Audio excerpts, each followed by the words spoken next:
ରସୁଣିଆ ଗାଁରେ ହରିବାବୁ ନାମକ ଜଣେ ଲୋକ ରହୁଥିଲେ। ହରିବାବୁଙ୍କ ଗୋଟେ ପୁଅ ଓ ଗୋଟେ ଝିଅ ଥିଲେ। ପୁଅର ନାଁ ଥିଲା ଟଣିଆ ଆଉ ଝିଅର ନାଁ ଥିଲା ଟୁଇଙ୍କିଲ। ଟ୍ୱିଙ୍କିଲ, ଆଉ ମୋତେ ଟିକେ ରୋଷେଇ କାମରେ ସାହାଯ୍ୟ କରିଦେ। ସେପଟେ ତ ବାପାଙ୍କ ଅଫିସ ଟାଇମ୍ ହେଇଯିବ। ଖାଇକି ସେମାନେ ଅଫିସକୁ ଯିବେ। ହଁ ମା, ଠିକ୍ ଅଛି, ଚାଲ ରୋଷେଇ କରିବା।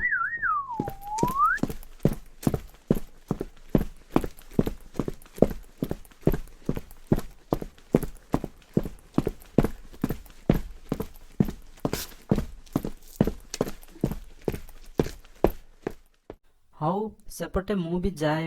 ମାଙ୍କୁ ଟିକେ ରୋଷେଇ କାମରେ ସାହାଯ୍ୟ କରିବି।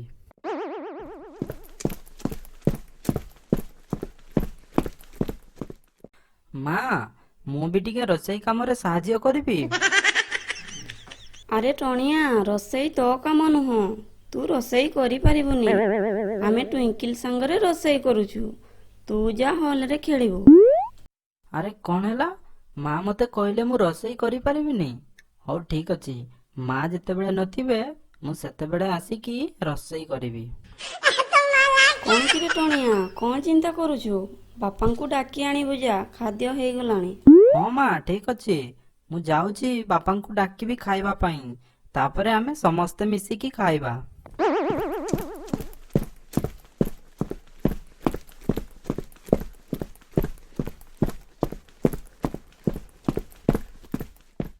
ବାପା, ସେପଟେ ଖାଇବା ହେଇଗଲାଣି। ମା ଡାକୁଛନ୍ତି ଖାଇବା ପାଇଁ। ତାପରେ ମା ଟୁଇଙ୍କିଲ, ଟଣିଆ ଆଉ ହରିବାବୁଙ୍କୁ ଖାଇବାକୁ ଦିଅନ୍ତି। ଓହୋ ମା, ଆଜି ଟିକେ ଲୁଣ କମ ହେଇଗଲା। ଦେଖିବ, ମୁଁ ଯେବେ ରୋଷେଇ କରିବି କେତେ ସୁଆଦିଆ ବନେଇବି।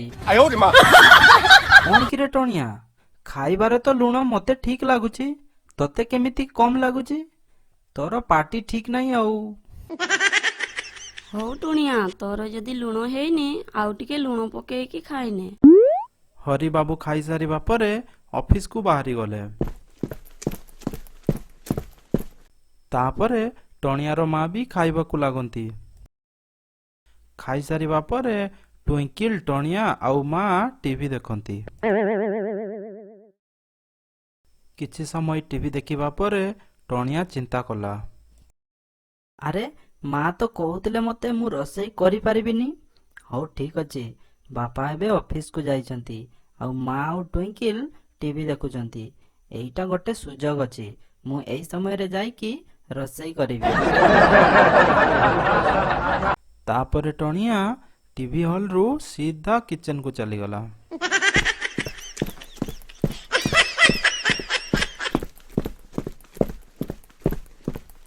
ଆଜି ମୁଁ ବି ଟେଷ୍ଟି ଖାଦ୍ୟ ରାନ୍ଧିକି ସମସ୍ତଙ୍କୁ ଖୁଏଇବି। ଟଣିଆ ତାର ରୋଷେଇ କାମ ଆରମ୍ଭ କଲା। ଆଉ କିଛି ସମୟ ପରେ ଇଲୋ ବୋଉଲୋ, ଏଇଟା କଣ? ମା ମା, ମୁଁ ଜଳିଗଲି। ମା, ମତେ ବଞ୍ଚାଅ, ମତେ ନିଆଁ ଲାଗିଗଲା। ମା ମା, ଆସ ମା।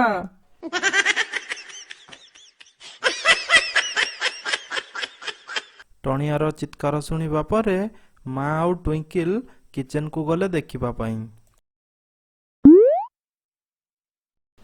ତାପରେ ମା ଯାଇ ଟଣିଆର ନିଆଁ ଲିଭାଇଲେ ଆଉ ଟଣିଆ ସେଠାରୁ କାନ୍ଦି କାନ୍ଦି ଚାଲିଗଲା। Oh, no, no, no, no.